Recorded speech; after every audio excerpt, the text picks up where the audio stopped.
Salam sejahtera Malaysia. Saya mau kongsi satu artikel yang sudah dikeluarkan di syahbudin.com.net. Tajuk dia memang power gila, memang hebat, mantap, padu, seperti Gaban Z bala 6, seperti Doraemon masuk ke laci. Seperti Doraemon masuk ke laci. Tajuk dia memang padu, guys. Memang padu, tuan-tuan dan puan-puan.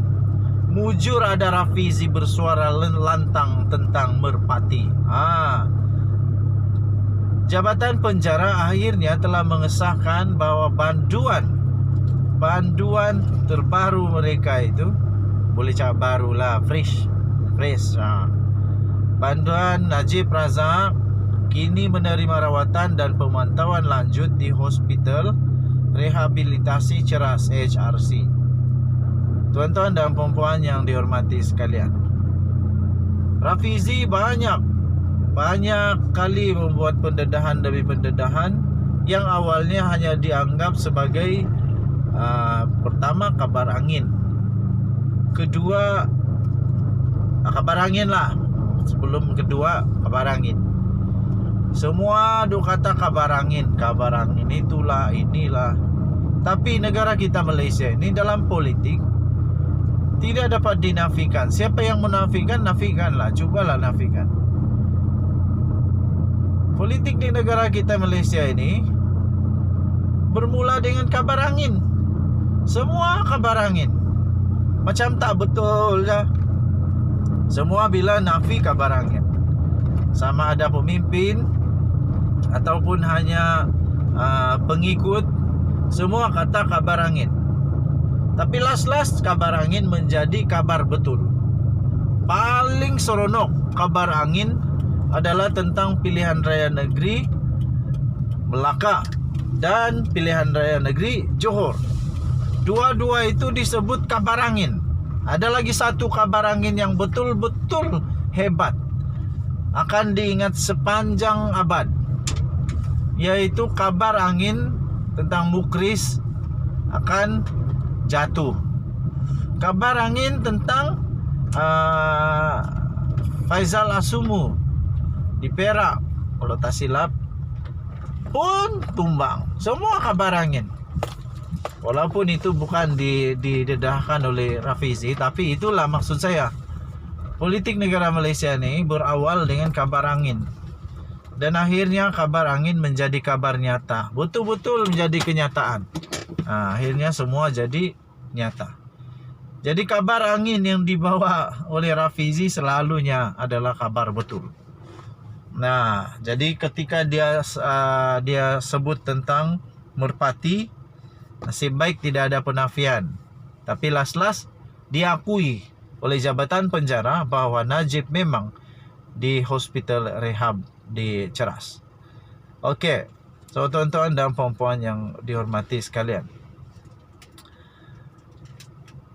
yang kedua, bila Rafizi cakap saja tentang kabar angin, mesti ataupun buat pendedahan saja, mesti orang duk kata Rafizi raja fitnah. Alih-alih semua yang dikata dia fitnah itu semua betul. Paling fitnah orang yang orang tak boleh terima sampai sekarang adalah yang mereka kata fitnah Rafizi adalah apabila Najib Razak masuk penjara. Itu pun bermula dengan kata fitnah dan kabar angin. Last betul-betul Rafizi punya pendedahan betul, dan akhirnya Najib Razak masuk penjara. Okey. Sejak beberapa hari yang lalu memang sibuk di media sosial, beredar tulisan tanpa nama di media sosial berhubung dakwaan layanan istimewa yang diberi pada Najib yang dirujuk dengan kod merpati. Dakwaan itu antaranya melibatkan pengebuahsuaian ruang penjara untuk Najib dan rancangan untuk membawa bekas Perdana Menteri itu ke Hospital Rehabilitasi Ceras bagi memudahkannya menerima tetamu dan mendapat kemudahan orang kenamaan VIP.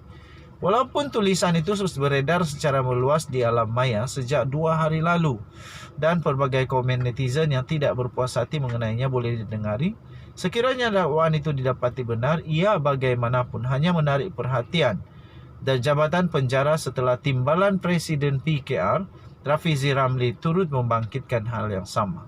Selain meminta kerajaan untuk menjelaskan tentang dakwaan itu, Rafizi juga mengaitkan dengan tulisan di media sosial Najib yang seolah-olah memperlihatkan beliau mempunyai akses bebas kepada dunia luar yang mungkin mengesahkan dakwaan berkaitan layanan istimewa kepada Merpati di penjara.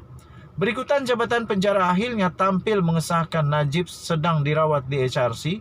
Mau tidak mau harus kita akui, mujurlah ada Rafizi yang bersuara mengenainya. Jika tanpa beliau bersuara, mungkin sampai sekarang kita tidak tahu Najib sedang berada di HRC dan bukan di penjara Kajang. Bahkan tanpa desakan Rafizi juga, kita juga tidak mungkin tahu bahwa Najib sudah berada di HRC sejak 19 September lagi. Sekarang 23, 19, 20, 21, 22, 23. Sudah 5 hari Najib di HRC. Meskipun jabatan penjara memaklumkan bahwa Najib akan dihantar semula kembali ke penjara Kajang, sebaik pakar perubatan HRC dan HKL memberi pelepasan perubatan kepadanya. Jika tidak dibangkitkan oleh Rafizi, mungkin tiada siapa pun tahu berapa lama beliau akan berada di HRC itu. Seorang teman menghubungi sebentar tadi, jika tidak didedahkan dan seterusnya tidak dibangkitkan oleh Rafizi, entah-entah Najib akan ditempatkan lebih lama di HRC yang berhawa dingin berbanding penjara Kajang yang hanya ada katil dan kipas saja. Dalam hal ini, selain suara Rafizi yang jelas terlihat ada kuasa yang mampu membuatkan pihak berkuasa tidak berdiam diri, penulis tanpa nama yang mendedahkan hal berkaitan Merpati kepada kita semua juga. Tanpa pendedahan itu, barangkali banyak lagi benda-benda yang kita tak tahu berkenaan dengan Najib akan terus tersembunyi begitu sahaja. Harapnya selepas ini mereka yang tanpa nama itu akan terus mendedahkan kepincangan dan layanan istimewa yang tidak sepatutnya diberikan kepada Najib sepanjang tempo pemenjaraannya. Di samping kesalahan rasuah Najib adalah serius dan beliau harus diberi hukuman yang sewajarnya sebagai pengajaran kepada dirinya dan orang lain, beliau juga belum pun sampai sebulan lagi dimasukkan ke penjara. Takkan belum sampai sebulan di penjara sudah tak mampu menghadapinya? Mana jeritan lawan tetap lawan dan berbangga selama ini dengan darah pahlawan Bugis yang mengalir dalam tubuhnya. Ditulis oleh Sahabudin Hussein 21 hari bulan September 2022. Kamu boleh baca itu di sabudin.com.net. Bertarik 21 September 2022, mujur ada Rafizi bersuara tentang Merpati. Kamu boleh tinggalkan komen kamu, Denyut Nadi Suara Rakyat bergema di channel ini. Jangan lupa tekan butang subscribe, like dan share. Kita jumpa lagi. Bye bye.